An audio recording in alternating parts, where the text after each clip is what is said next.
Welcome to John Martin Talks, where we battle ignorance and apathy daily.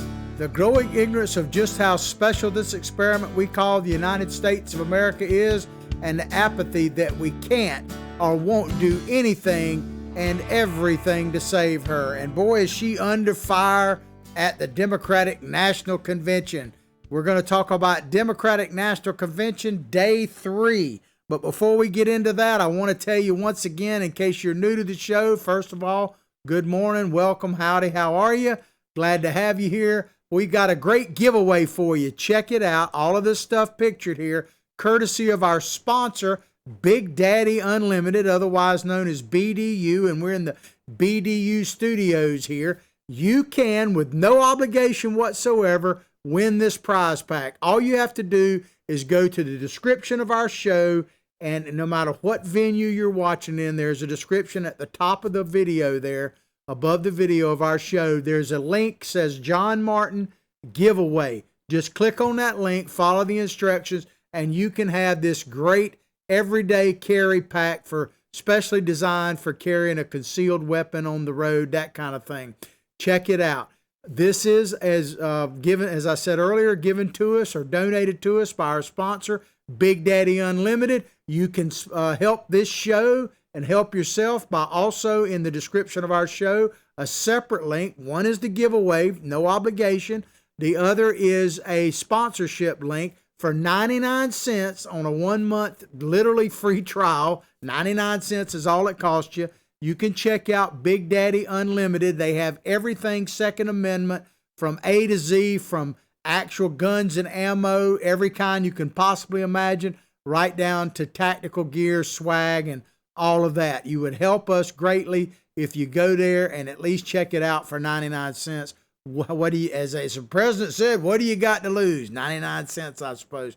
Cancel at any time, but the savings you'll get by purchasing just one gun or some ammo or something like that will definitely pay for itself. You'll see. Check it out. All right. On with the show. DNC Day 3. Takeaways from the third night of the Democratic National Convention. And we're using a Washington Post article as a template. Democrats on Wednesday night formally nominated Senator Kamala Harris, I don't know if I'm saying her name right, there's a lot of controversy about that, as Joe Biden's vice presidential nominee, making her the first woman of color on a major party ticket, while the last Democratic president, Barack Obama, issued an extraordinary rebuke of his successor, President Trump. So it's unusual for a former president to be so harsh against a sitting president. It's kind of taboo. There's nothing totally wrong with it. But Barack went full bore against Trump last night. And we'll get into that in a moment. But I got to tell you, man, it's getting harder and harder to do the public service I guaranteed you I would, which was watch this DNC convention, man. 3 straight nights I've been watching it, up late, getting up early in the morning. I hope I can last through old Sleepy Joe, but it may be Sleepy JMT, and I'm not promising you anything. But it is getting tougher by the minute. And how about Barack Obama, man? I tell you one big takeaway from that. Either the dude is like losing it emotionally, or he's one of the best actors, and I think it's probably the latter, because I thought he was going to cry. I'm serious, man. He got all misty-eyed a couple of times. It looked like he was going to cry.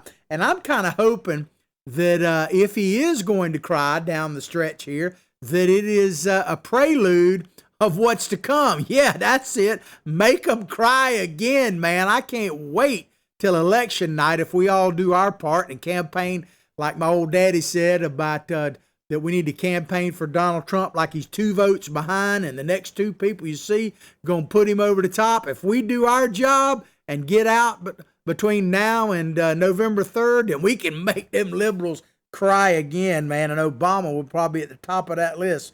But I really thought the dude was going to cry.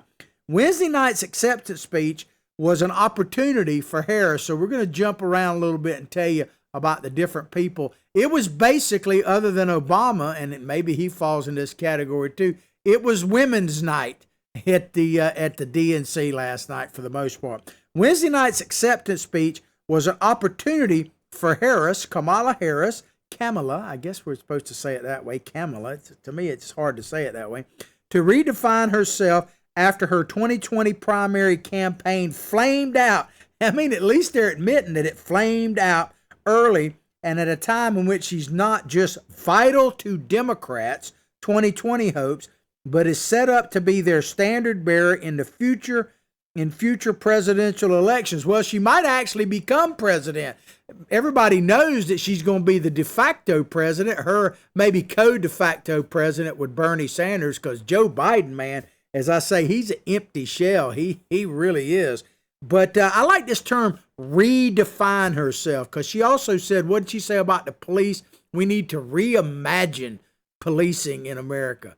And what Biden said, we need to redirect. I'd say we need to refund the police or refund our taxpayer money, but redefine herself, that pretty much sums up the convention so far, doesn't it? Because the Democratic Party is trying to redefine itself, because I guess they've been doing some internal polling, and the American people must be saying, hey, you guys are way too far left for us.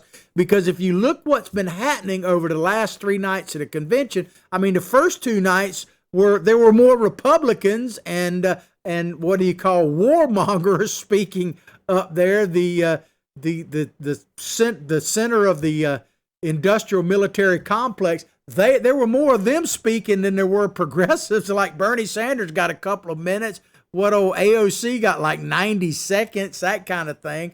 I mean, it's been all about trying to redefine the Democratic Party as, quote, moderates. Well, let me tell you something. It is way, way too late for that, because I believe the American people are getting truly woke and seeing just how crazy the Democratic Party is. I'm going to play a video I've played for you 3 straight times. Some of you may be new to the show, but I really think this is a critical video, because regardless of what the DNC is trying to show these last 3 nights, and I'm sure they'll continue on tonight, there are very few, if any, moderates left in the Democratic Party. There's certainly none running for office or holding office, let's put it that way. And if you think Joe Biden and Kamala Harris are moderates, oh my God, man, compared to what? Let me play this video. I want to set it up, because when you think for a second that the Democratic Party is moderate, this dude we're about to play right now, compliments of Tucker Carlson's show, is a mainstream, and I emphasize mainstream, Democratic endorsed candidate for State House in Minnesota. He has been endorsed by the governor of Minnesota. He's been endorsed by the former chair of the Democratic Party and a current Attorney General, Ellison, in Minnesota. This guy is a mainstream Democrat, and no one has denounced him that I'm aware of. And I challenge out there, any of you Democratic officials listening to this, denounce this guy. This dude held a rally just this past week in front of the president of the PBA's house in a suburb of Minneapolis, and he will most likely be the next next state house member from the great state of Minnesota. And this, to me, is the actual face of the Democratic Party. Check it out. Enough said. Check it out. Completely. Here is John Thompson. He's a Democratic State House candidate in the state of Minnesota. Thompson, and we want to be clear about this, is not some fringe candidate. Thompson has won the endorsement of the governor of the state, Tim Walz, its Attorney General, Keith Ellison, as well as of Congresswoman Ilhan Omar. But John Thompson isn't simply a Democratic candidate, he's also a violent thug. Here's Thompson the other day threatening a family, women and children, at their home. I'm a black man being terrorized by this Klansman right here. We are terrorized by the Grand Wizard. Y'all got the Grand Wizard living in your goddamn neighborhood. All the Klan exists in Hugo, Minnesota, and it's right here. Don't run now. Don't run now, racist white people. I'm here. Oh yeah, we pull up. We pull the up. And if people in Hugo don't support black people, Hugo, Minnesota. I tell you, you really need to. There's certain videos that just speak loudly. We're going to play another old favorite of mine. But that is the modern face of the Democratic Party. Make no mistake about it. And let me just make something clear, because I keep hearing this about Republicans in general and people who are alternative to mainstream media like we are here at JMT. I'm not showing that to scare white folks. I'm not. Am I showing that to scare people? Yes. Just the truth can be scary sometimes, but it's not designed, not by me, to scare white folks. It's to scare anybody who is an American citizen, the truth about what is happening to our nation, what kind of people are being elected to public office. I don't know much about the governor of Minnesota, but I know Ellison, not only did he get infamous for beating his girlfriend, but he is a big-time supporter of Antifa. He literally had, when he was actually co-chair of the Democratic Party, this speaks volumes. I should have got one of the pictures of that. He literally challenged President Trump, saying, "We're coming for you," while holding the manual for Antifa, the playbook, the official Antifa kind of strategy book. He was holding it up, for God's sakes. So this was the chair of the Democratic Party, and now the Attorney General of the Democratic Party in Minnesota. He's endorsed that fella you just looked at. And you heard Tucker saying that Ilhan Omar, who essentially just won re-election, she won her primary for the Democratic Party and will, I'm certain, return to, I hate to say this, but certainly she'll return to the House of Representatives unless a miracle happens, which could always be. But here you have, these are the people that are leading the Democratic Party. Not all Democrats are socialist, insane whack jobs like the guy you just saw. But the people running the party, they are. Keep in mind, no Democrat official that I'm aware of has denounced what that dude did. In fact, if you go and look at the Republicans, for instance, I'm not saying they're lily white and innocent as well. They have been some scalawags run for Republican office. But last year or 2 years ago, I think in 2018, there was an outright adamant Nazi running in a suburb of Chicago for Congress, and the Republican Party not only denounced the dude, but paid for ads against him and for the Democratic opponent. But you see, the Democrats embrace this guy either outright or with their silence. And so when you're moving forward, when I'm trying to scare you with the truth, because Black America, you should be terrified of a dude like that as well. So if I'm trying to scare you, is scare all Americans with the truth of what their Democratic Party, and I'm sad to say it, truly represents these days. 2 lines, getting back to the article, Billy Bob tells me to get back to it. He's my psychic sidekick, by the way. Some of us are sicker than others. I'm a fish whisperer and, make fishing great again. He has a Twitter handle, by the way. It's at Billy Bob Bass 1, and mine is at John Martin Talks. And I've been trying to post the show up on a daily basis, get more involved in Twitter. And by the way, if you're looking on Twitter, or if you hadn't, please get in. You're still qualified for the giveaway. Look at the show description. John Martin giveaway, prize pack right here. Follow the instructions, and one lucky listener, no matter where you're listening, will get this. But 2 lines stood out. Harris said this in her speech. "I know a predator when I see one, and there is no vaccine for racism." Harris said, "I have fought for children and survivors of sexual assault."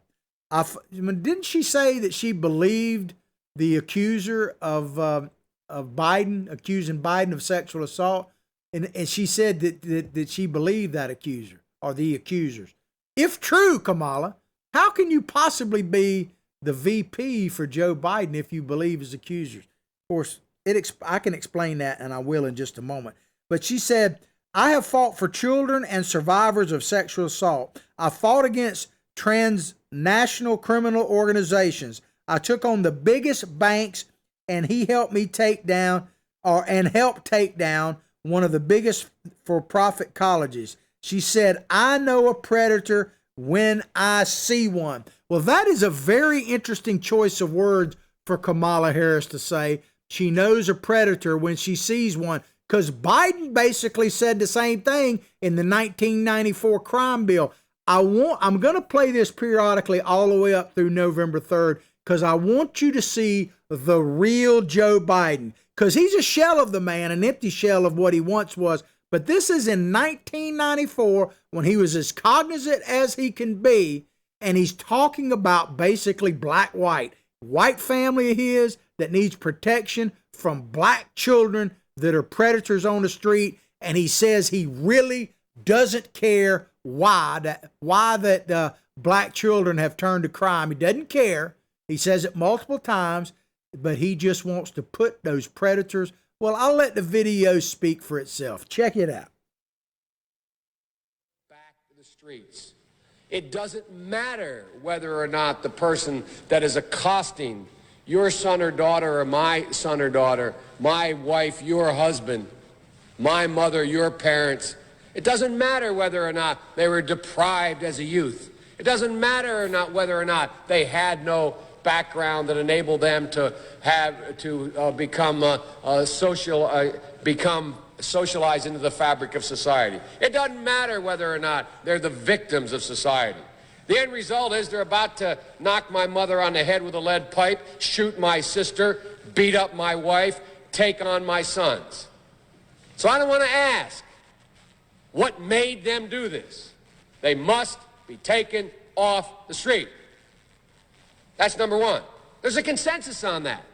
Unless we do something about that cadre of young people, tens of thousands of them, born out of wedlock, without parents, without supervision, without any structure, without any conscience developing, because they literally, I yield myself 3 more minutes, because they literally have not been socialized. They literally have not had an opportunity. We should focus on them now. If we don't, they will, or a portion of them will, become the predators 15 years from now. And Madam President, we have predators on our streets. That's good enough. Predators. He's talking about black children. This is Joe Biden when he was fully aware and of his faculties, had his faculties. That is the guy that black America is supposed to be behind 100%. That Kamala Harris has now jumped on board. Of course, she's all about herself, and we'll talk more about that in a minute. But I've come to believe that Kamala Harris and Joe Biden definitely have one thing in common. They like putting black folks in jail. Because if you follow Kamala Harris's record, she did a lot of that. So if you're comfortable with that, if you're comfortable with it, what did she say here? Predators. She said she knows a predator when she sees one. Well, maybe her and Joe Biden have more in common than you might think. Harris later described, he just doesn't care. Keep that in mind when it comes to your children. He don't care. He tells you right out. Take these progressives at their word, please.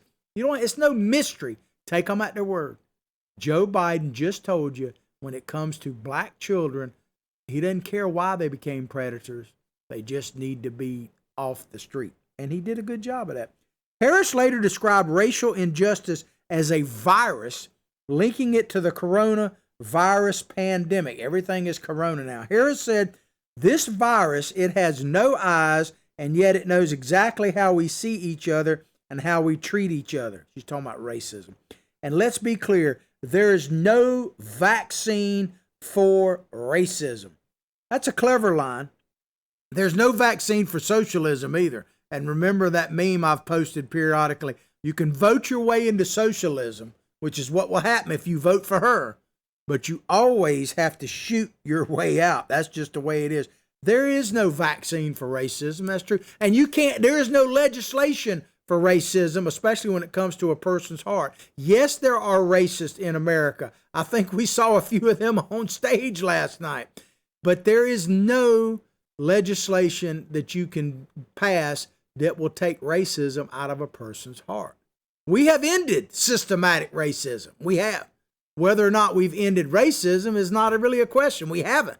But systematic racism, absolutely we have. How do you continue to say that there is systematic racism when you had the first black president last night speak, and the first as a champion woman of color nominated by a major party as VP, yet we are racist sons of guns. Because keep in mind, Barack Obama would not, as big as his coalition was, as many people, different stripes came out, if he did not win a big chunk, if not, I think the majority of white vote, he would not have been president, period.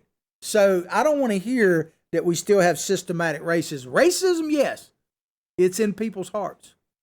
But systematic, no.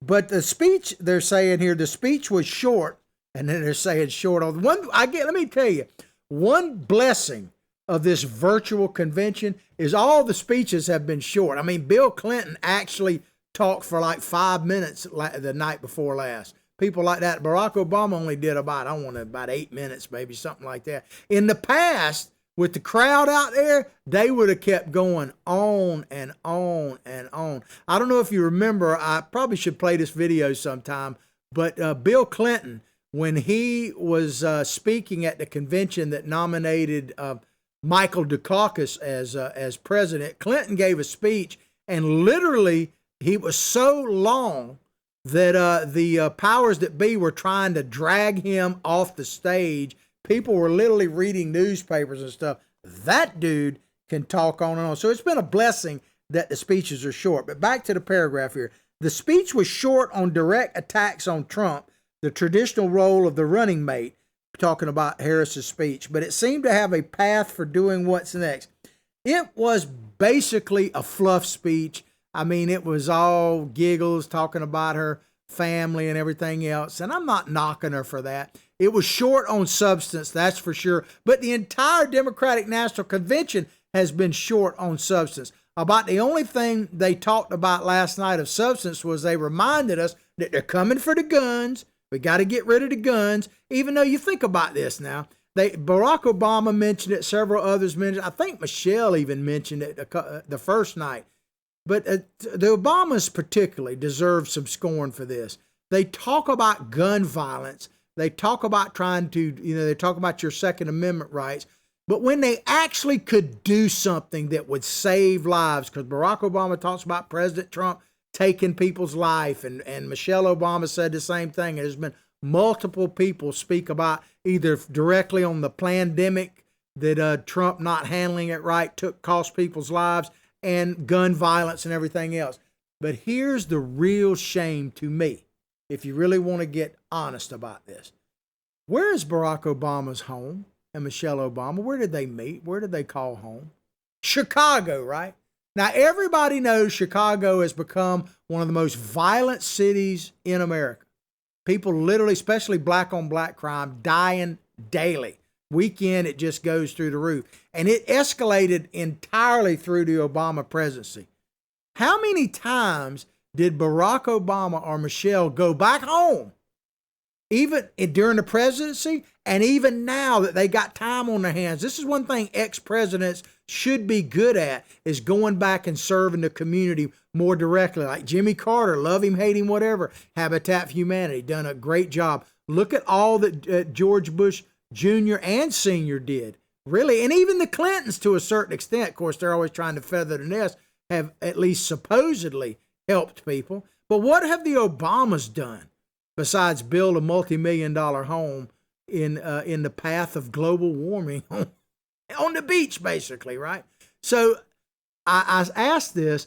The Obamas could have and should have, if they really cared, if black lives truly mattered to them, wouldn't they make Chicago an emphasis, their home, for God's sakes, and go back and speak out against the violence, hold some kind of programs there to try to curtail violence, challenge the people to change their ways? You have heard squat, really, from any Democrat, period. The only time you hear about violence in Chicago, because you're not hearing about it in the DNC, you're not hearing about literally violence on the streets of America, burning down our cities. Not a word about that. If anything, they refer to it as the unrest in our streets, which is justified.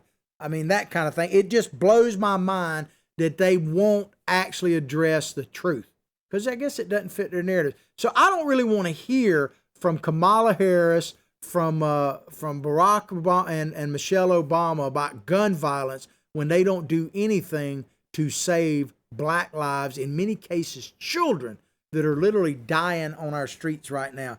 It just bothers me. But back to Kamala's speech. I told you, to understand certain people, anybody really, you have to understand their core beliefs. And let me tell you, Kamala's pretty easy to understand once you understand this. She is literally Littlefinger from Game of Thrones. If you play that game of trying to pick people, she's Littlefinger. She will do anything, and I repeat, anything for power. She will, you know how she got her career started. We don't have to go into that. If you want to know how can she believe the women that accused Biden of sexual assault and abuse and still be his VP, that's simple. She believes in power. She's willing to overlook that. I'm not saying she don't believe him still. She probably still does. But she's willing to overlook that because it is in her best interest to seek that power. So bottom line on Miss Kamala, if you want to understand her, understand that she will do anything for power. Obama's big break with history. Let's talk about Mr. Obama and his speech last night. And his big break with history is the fact that he's willing to be so harshly critical of a sitting president. That's very unusual. For years, Trump built his political career by using Obama as a boogeyman. Well, you know, what did Obama do? He blamed everything on George Bush, right? But mostly as a lead public face of the racist birther movement. That is true, but you always should put a caveat on that. Who started the birther movement? Donald Trump, love him, hate him, whatever. You could make a case that he pushed that over the top. I don't think it was his finest moment myself.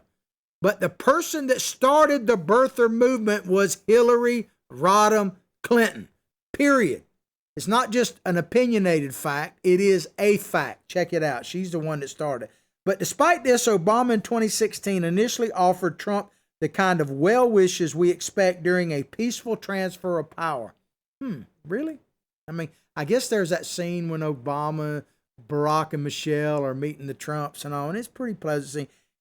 He, talking about Obama, even called their post-election conversation excellent and professed to be encouraged by it. Man, let me tell you, and that is true. That is true. He said those things and certainly presented it. But you know what that makes Obama? A true snake in the grass, man, because it has come out now that, and we see a pretty clear picture that all the while he was being all nice and presidential with the newly elected or president-elect Donald Trump, he was stabbing him in the back with Obamagate, man. He was undermining Donald Trump's election chances. He was undermining the transition to power that was rightfully Donald Trump's. And he was set the stage to undermine Trump's presidency ever since he's been in office. All of that started with the snake oil salesman, the true snake in the grass, Barack Obama. So this idea that he's some pristine dude and he's just now having the courage of Trump derangement syndrome to say what he really thinks, because all the while he's been undermining like a termite eating in wood, undermining President Trump, man. Shame on that. In his speech, Obama said that the man he hoped, talking about Trump, would rise to the task had utterly failed and didn't really even try. I'm sure some people believe that. But let me ask you, and I've asked this to several people over the last few days, and they haven't been able to answer it. And I'll challenge you on Facebook. Answer this question for me. Name me just one thing that Barack Obama, in the 8 years he was president, and you could even include the 4 years since he's been out of the presidency, name me just one thing, give me some evidence that Barack Obama has done for Black America. Name me one. I mean, I could name you a dozen things that Donald Trump has done for Black America. I mean, economically, before this pandemic shut them down, black unemployment was at an all-time low. Black business ownership, 400% higher. Black home ownership, which is the bedrock of the American dream, at all-time record highs. Black wealth just rising to the point that Bob Johnson, the first black billionaire, founder of BET, and a Democrat, said that praised Trump for bringing the economic light into places that it had never been brought before. He didn't say since Barack Obama. He said never been brought before. So I say again, here's your challenge. Name me one thing and give me a little bit of evidence that Barack Obama did for black America. You could give a lot of what he did for the alphabet people, but what about black America? I don't think it is. So Donald Trump, according to Mr. Obama, Obama and I agree on one thing. Donald Trump is the worst racist to ever occupy the White House. Yeah, I said it. Donald Trump, let me say it again, and I'll explain it. Don't tune out if you're new to the show. I've said it before, but I say it. If I say it, it bears repeating. Donald Trump is without a shadow of a doubt the worst racist that has ever occupied the White House. You know why? Because he totally sucks at it for all those reasons I just said. Donald Trump never must have read the white supremacist playbook, because he has been a blessing, a total blessing to black America and to Americans in general. You know, but he's done way more than Obama. But Obama went on to say that, talking about growing into the job, and he said above Trump, he never did. For close to 4 years now, he's shown no interest in putting in the work, no interest in finding common ground, no interest in using the awesome power of his office. I guess, we got a phone and a pen like Obama. Office to help anyone but himself. That's funny. Trump has actually lost money since he's been president. How has Obama fared since he's been president? Pretty wealthy, right? No interest in treating the presidency as anything but one more reality show that he can use to get attention he craves. Obama, my God, man, Obama used the presidency to get on all kind of shows and it was Party City at the White House. They had a party every night there at the White House, basically, right? But, he said is used to getting the attention he craves. Kind of like what you're doing right now, sir, right? Isn't that what you're doing? Donald Trump, let me just tell you flat out, this is my opinion, but I believe it's an opinionated fact nonetheless. Donald Trump has worked harder for the American people than really any other president I've known. And when you consider what he has been up against, from Obama trying to hamstring his presidency from day one, to all kind of fake BS investigations, to mainstream media, to fake news just hammering on him, to never Trump or establishment rhino Republicans that, have basically sold their soul. Think about how many Republicans are giddy now to be on the Democratic convention. It's just crazy. To the point that Ocasio-Cortez, and I actually agree with her on this, is questioning, why the heck are we parading all these neocons up here, warmongers? The Democratic Party, one thing all the Republicans that have spoken so far seem to have in common in the Democratic Party, they hate Trump, I get it, but they're all warmongers. They're all neocons, man. They're all establishment, man. They're swamp rats, one and all. So I'll go with DJT over the swamp rats anytime. But he's the hardest worker. And Obama attacked him on foreign policy again, just like John Kerry.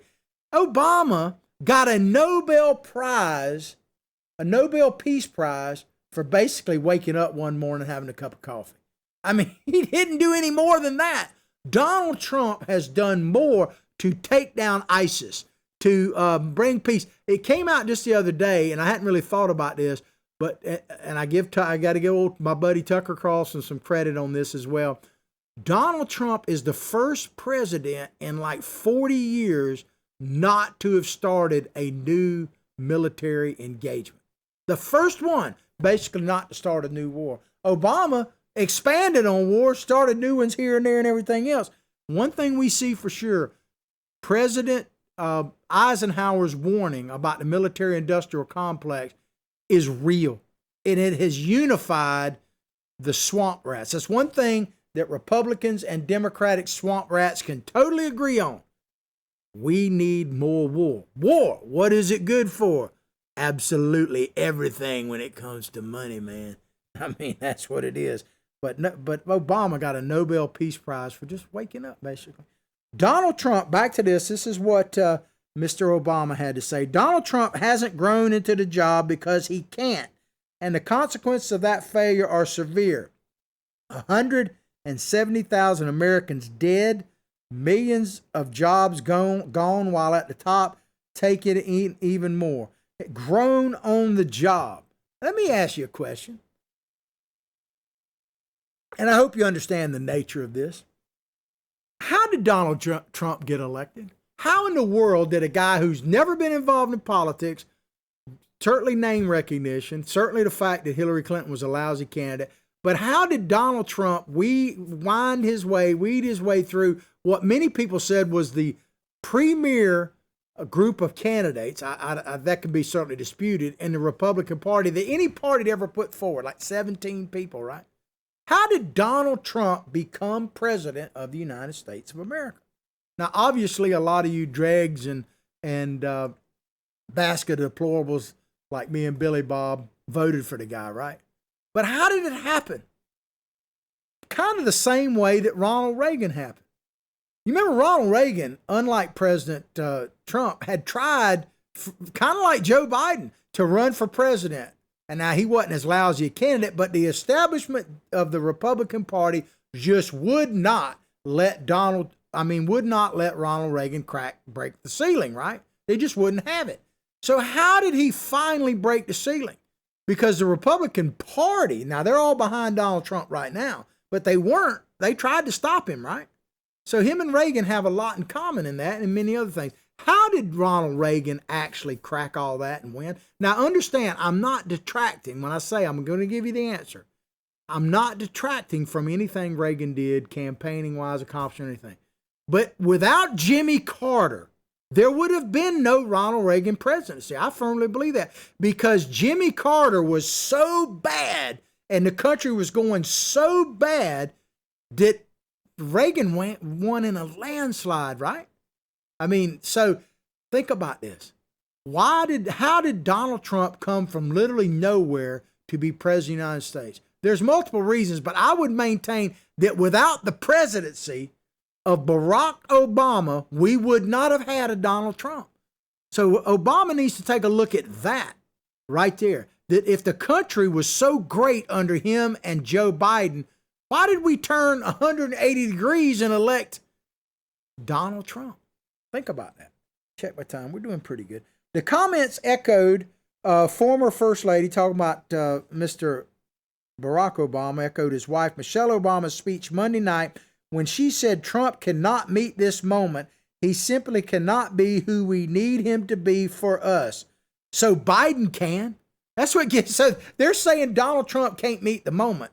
Well, he's been president for 4 years. He's been meeting a heck of a lot of moments. But he can't meet the moment. But all of a sudden, Joe Biden can? I mean, Joe Biden, think about that meme right now. It's crazily true. Joe Biden is the best the Democrat. They had like 100 candidates, right? And Joe Biden is the cream of the crop. Kind of tells you how desperate they truly are, right? It's just crazy, man. Barack Obama also suggested that Trump used law enforcement as political pawns and averted facts and science and logic in favor of just making stuff up, man. Like magic. He's basically saying Donald Trump is like magic. Well, Obama talked about magic right before he left office. Check this out. But for those folks who've lost their job right now because a plant went down to Mexico, that isn't going to make you feel better. And so what we have to do is to make sure that folks are trained for the jobs that are coming in now, because some of those jobs of the past are just not going to come back. And when somebody says, like the person you just mentioned, who I'm not going to advertise for, that he's going to bring all these jobs back. Well, how exactly are you going to do that? What are you going to do? There's no answer to it. He just says, well, I'm going to negotiate a better deal. Well, how exactly are you going to negotiate that? What magic wand do you have? And usually the answer is he doesn't have an answer. He found one. He found one. He found a magic wand that you couldn't find in 8 years, Obama. And I got a picture of the magic wand that Donald Trump found. And here it is right there. Check this out. Donald Trump found the magic wand. He had a spine. Donald Trump had a backbone, has a backbone. Donald Trump made promises kept. He found the one thing that Obama never could find, and that is a spine, man. But Obama went on to say none of this should be controversial. These shouldn't be Republican principles or Democratic principles. What are the Democratic principles, by the way? Anyway, he says that they're American principles and blah, blah, blah. You know who he's talking about? He's basically talking about you, MAGA hat wearing sons of guns, dregs of society, people who voted for Donald Trump. They still can't figure you out. And they're still terrified because the unknown terrifies them. But he added, and we'll close with this. Obama said, this administration, talking about Trump, has shown it will tear our democracy down if that's what it takes for them to win. Oh, really? Oh, really? So Donald Trump is trying to destroy America. I don't know it seems to me like the Democrats and you, Mr. Obama, are doing a pretty good job of it right now. There you go. Is Donald Trump is responsible for setting that fire, the fire that's burning up our cities? All right, let's move to Hillary Clinton in a few minutes we got left here. Hillary Clinton turns her disappointment into a call for action. She spoke last night. Ever since unexpectedly losing the 2016 election, Hillary Clinton has blamed various factors, many of them credibly given narrowness of her loss, often relitigating these things even as some Democrats wanted to turn the page. To her, everything is Russia. Remember back during when Tulsi Gabbard basically Hillary accused her of being a Russian asset. Everybody's a Russian asset, and it's back up again. But I love this line from Hillary. For 4 years, people have told me I didn't realize how dangerous, talking about Trump, he was. I wish I could do it all over, or worse, I should have voted. Look at this. Can't be another woulda, coulda, shoulda done election. So she's basically saying you got to get out there and vote. They're so scared that people are. This is one theme also in the Democratic National Convention. They are terrified that people are just not passionate about Joe Biden and they won't turn out to vote. That's coming across. But the translation, if you listen to Hillary in her speech, basically she's saying that I've been living in hell for the last 4 years, man. But she added, and don't forget, Joe and Kamala can win by 3 million votes and still lose. Take it from me. So we need numbers so overwhelming so Trump can't sneak or steal his way to victory. She's still maintaining that somehow Donald Trump stole the election from her. Well, I'm hoping that we do have an overwhelming election where we have what I call a punishing election and wipe out the Democrats, man. But I got to tell you this about Hillary. I enjoyed hearing her speak last night. You say, huh, what? How can you enjoy? You know why? Because I don't know if we're going to have to hear her much longer. Because I can guarantee you, Bill looked like he was on his way out. And I'm not wishing him harm. That's not what I'm talking about. But I'm hoping that if we do have this punishing election that could come in November 3rd, if you do what? Campaign like Donald Trump's 2 votes behind. And the next 2 PBC going to put him over the top. That's your mission. That's your job out there. But we could be done with the Clintons. Finally, done with the Clintons. So, that made me happy. Of course, there's always Chelsea, I suppose. But anyway, so we'll conclude with this part of it. The one of the themes that is happening, I kind of touched on earlier, is the sidelining of the left-wing insurgency, if you will. Pelosi got prime time last night, and man, she looked like, what she looked like? One of them caricatures from like an ancient Hollywood starlet that is living in like a dark mansion and can't accept the fact that they no longer play her black and white movies. I mean, that's what she looked like to me. But she spoke. Ocasio-Cortez gets a minute, and who is the real Speaker of the House and the upcoming. But Nancy Pelosi, man, you know, she's up there getting tons of it. Of course, Elizabeth Warren got to speak, and they showed something on Fox News last night. I want to say it was on Tucker's show as well, but it might not have been, where scenes from like live streaming of the caucus meetings that aren't being nationally televised. You can see them on the internet. And Liawapa Elizabeth Warren had the audacity to be part of the Native American caucus. Yeah, you can't make this stuff up. Liawapa, which I call her, Pocahontas Elizabeth Warren, was part of the Native American caucus. I mean, wow, man. This is just how insane they get. So we're pretty much out of time.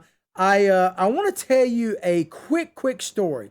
A friend of mine told me this yesterday, which gives me, he lives down in South Florida. He said he went into a tackle store, fishing buddy of mine, and he was wearing a camouflage Make America Great Again hat, right? Trump hat. And a white couple, just so we get the whole perimeter story, looked at him and said, "So you're a Trump supporter?" And he goes, yeah, I am. And the guy said this to him. He said, "You know, I hate that son SOB, talking about Trump. I hate Donald Trump." And my buddy started talking to him a little bit, and the guy turned around and said, but I'm going to vote for him. And my friend said, "Well, you hate him, but you're going to vote for him?" He said, "Yeah, because the other side, we know what we're going to get." He said, "At least I know what I can get from Donald Trump. But the other side basically is bat whatever crazy, and I just can't go there. I can't go where they're taking our guns and everything else." I thought that was a very interesting and truthful story. So, you know, I'll try my best to watch old Sleepy Joe later tonight. I got a feeling I'm not going to make it, but we'll see. Anyway, hope you've enjoyed the show as much as I've enjoyed bringing it to you. Please check out our giveaway in our link to our show, a link in our description of our show. Also, our BDU, Big Daddy Unlimited sponsor.